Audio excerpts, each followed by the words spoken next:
More and more. Yeah, I think he was aiming at the people who might think, let the newbies suffer. Oh, he definitely. I'm not going to vote. He definitely was doing that. Yeah. He was trying to tell more senior people, don't think you're necessarily safe, because his approach is going to be, where possible, to change entire agencies so he can get around, he thinks, some of those seniority rules. And he also said, if this blows up, don't blame me. Mm-hmm. That in effect, he's starting to agree with Larry Cafaro and John McKinney a little bit and say, guys, this is a pretty good deal. Yeah. In this environment, you're getting job security. You will eventually get raises. Your health care is staying intact. There's some added cost for people who aren't doing all the well care stuff they're supposed to do. But again, his bottom line is, look around the country. Yeah. And he's saying, guys, this is pretty darn good. Yeah. I've been saying that I think some of the conservatives, particularly who are on the radio, are the best salespeople for this deal by saying it's way too sweet. The unions are saying exactly the same thing. They love it when the conservatives on the radio or Larry Cafaro or John McKinney blast it, because they want the union members to hear that message. All right, well, thank you so much for being here, Keith Phaneuf and Mark Pazniokas. We'll talk to you again later in the week if we all make it through Sine Die. Thank you for being here. And, of course, you can read their work every day on ctmirror.org. That's the Connecticut Mirror, the online news organization that's been lauded nationwide, actually, for really taking the place of old line media. Thanks again. Now, one of the biggest jobs in state government is heading the Department of Social Services. With a budget of over $5 billion and a staff of more than 2,000 people, the department helps more than 750,000 people a year. In March, Governor Malloy announced his pick for DSS Commissioner Roderick Bremby. DSS is an agency with a critical mission representing our largest expenditures. Having Rod's leadership and experience will help us streamline the agency and provide services to the people who are depending on them the most. I've said over and over that we will not cut the safety net, certainly will not do it voluntarily, and DSS is an important part in people's lives, particularly when they're in times of crisis in our state. Working to make sure that our safety net functions effectively, efficiently, and with care will require that we examine our business rules, that we adopt and deploy technology in ways that support best practices. I look forward to working with the dedicated men and women of the DSS in the transformation of the agency to better serve our more than 700,000 clients. I expect the work to be challenging, and I'm eager to apply almost 30 years of public service background to this effort. I'm no stranger to controversy, difficult decisions, or challenging life circumstances. At the end of the day, Governor Malloy, this administration, the department, and the citizens of the state of Connecticut will be well served. Commissioner Bremby comes to Connecticut from the state of Kansas, where he was the longest-serving secretary of the Department of Health and Environment, that state's combined public health and environmental protection agency. He was appointed by then-Governor Kathleen Sebelius, who now heads the U.S. Department of Health and Human Services. Commissioner, thank you so much for joining us today. I've been anxious to meet you. It's nice to have you here. My Good pleasure morning. to be here. You mentioned, I think it was at your confirmation hearing, that your own background gives you some empathy and some understanding of some of the challenges faced by the many clients of DSS. Absolutely. I've been blessed later in life, but I started out very roughly. I was raised by a single-parent mom, lived in substandard housing. At times the housing was government housing, and so I understand what it's like to have need and have to humble oneself to ask for assistance. And so many of our clients find themselves in very difficult times, and I think we've seen some of that in my own life, that I understand the challenges that they face and how DSS can provide quality service to assist them. Commissioner, let's talk about the challenges in providing that service. You said pretty early on, you've been on the job now a couple of months, and you said pretty early on that what you've seen is a terribly outdated computer system and an obsolete phone system. Yes. How bad is it, and how does that affect delivering services to people? It's truly pretty bad. I have been around the state to see many of our district offices, not all of them, but I've not yet found a single employee who isn't willing and desirous of providing better service. We see over 3.7 million pieces of paper each month We process that much paper without an electronic document management system. I don't know of a single other business in any other sector facing those challenges. 890 phone calls each month, yet with an outdated, obsolete phone system. So it's no surprise to me that when people call and they can't get in and they can't get into a mailbox that's full because we haven't virtually sized them, that they're having difficulty. We can do better, and we have to do better.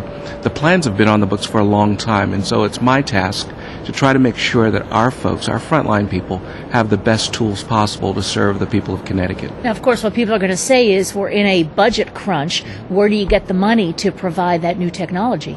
Well, I think people are more willing to add bodies, add positions rather than technology. But if the technology is efficient, we can get by with fewer people. Despite the cost, we think it's an investment. We think that with these new tools, we can eliminate some of our costs, our human resource costs. So it's a balance. I tell our folks, if we get you the right tools in the right hands at the right time, you can provide service that another 100 or 200 people can't even begin to deliver. So we're looking at what's most efficient in providing that service. Were you shocked when you found out how bad it was? I had some sense of the difficulties faced by our group, but I was a little surprised. But again, we have a lot of folks in DSS who are willing, who are able and capable of providing stellar service. We just need to get the tools in their hands. A lot of them must be pretty frustrated about having to deal with that. They are. You talked about your statewide tour of the offices. So you're really looking at things with fresh eyes. My understanding is that some of these people are working in, besides poor technology, in pretty tight and sort of difficult conditions in terms of being able to do their jobs efficiently. They are. I think I've made 7 offices now. I should have the balance done by the 1st of next month. In every single facility I've been in, large storage rooms, file cabinets with outdated papers and files, taking up conference rooms where people would learn or have the opportunity to learn. We know that 5-star hotels treat their clients in a way that wait times are minimized or reduced, but often people who come to us for service have to wait in lines. And they wait, and they wait. And sometimes they get a very short response, but it's understandable why they're frustrated. There are really no places for children to be brought into the facilities, so they have to wait also. They're not entertained. There's no books, no toys. So there are ways that we can make the facilities more embracing and engaging for people who have to come in, and then get them on their way so that they can become more self-sufficient. One of the things that I'm guessing has something to do with the outdated technology is that the federal government said that Connecticut has one of the worst records in distributing food stamps. Yes. What's wrong with the system that we have, and what can you do about it under your new administration? There are quite a few things that we can do about our low Supplemental Nutrition Assistance Program, formerly known as food stamps, or our SNAP program.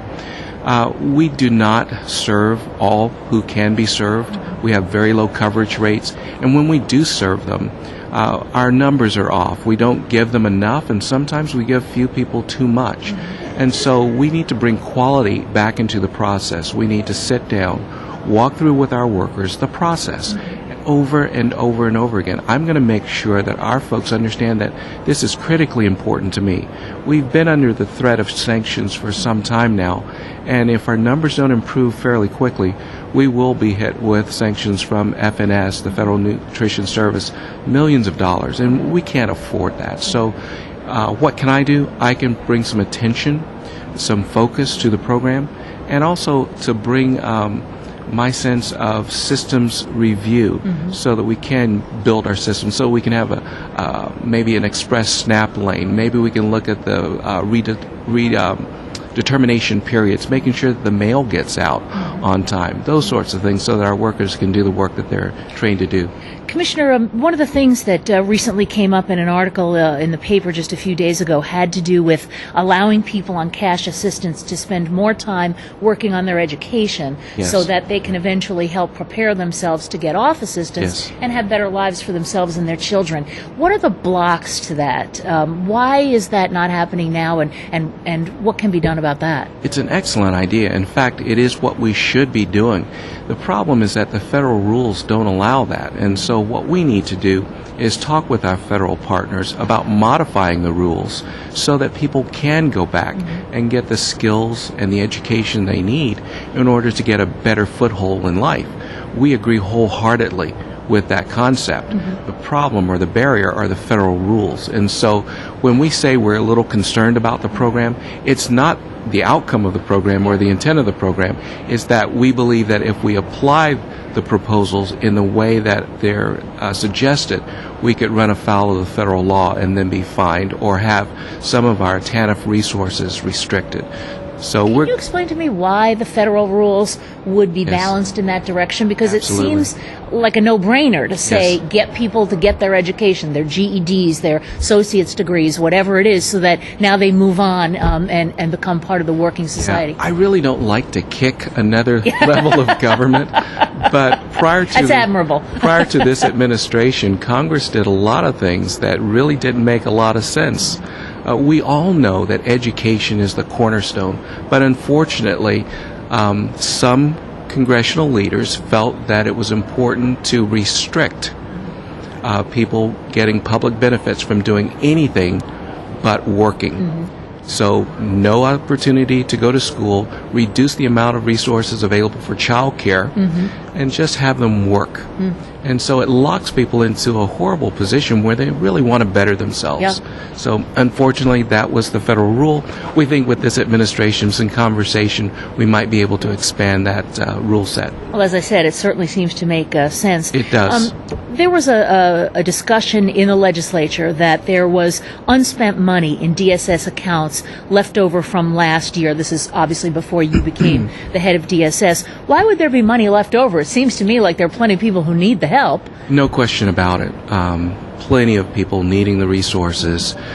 But again, DSS has been under-resourced in terms of human resources. So the people to run the programs to get the money out haven't necessarily been in place, as well as developing the programs in a timely fashion to get the monies expended.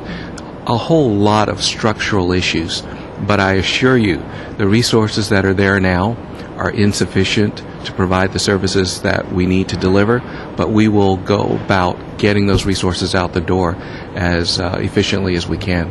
Well, Commissioner, you have a lot of challenges ahead of you, but it really is a pleasure to meet you, and it sounds like you have a real game plan for how to start how to start addressing those, which is a good thing. Well, thank you. We're looking forward to these challenges. We've got a lot of great people within the organization. We've got a really good infrastructure. So I'm just hoping to become a part of that and build on that so that we can deliver for the people of Connecticut. Commissioner Roderick Bremby, very, very nice to meet you. Thanks meeting so you. much. Good to have you here in Connecticut from Thank Kansas, you. by the way. And here's what we're going to be carrying live today on CTN. Both the House and the Senate are in session today. The House is scheduled for 10 o'clock, while the Senate has announced an 11 o'clock start time. We will carry live on our air whichever chamber starts first, and you'll be able to see both the House and the Senate on the CTN web stream. And now here's a look at what else is going on around the Capitol today.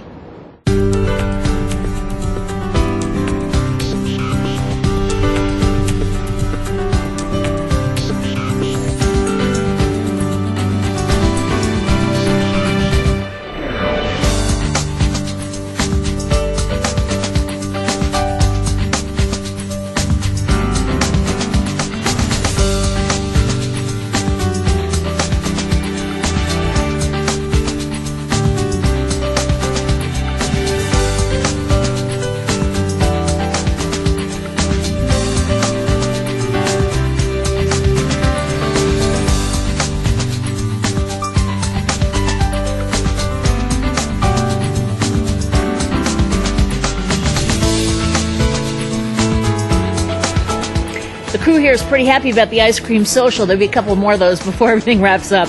For a complete review of what happens this week at the Capitol, tune in for Capitol Report Week in Review, which airs each Friday night at 7, and then throughout the weekend, check our website for the details on exactly when you can see the program. So just to recap our top stories on this Monday, with just 3 days to go, the House and Senate are expected to be up late until the close of the session at midnight Wednesday. During a weekend session, the Senate passed SB 1014, the bill that decriminalizes the possession of half an ounce of marijuana or less. Lieutenant Governor Nancy Wyman broke an 18-18 tie, voting in favor of the measure. It now goes to the House.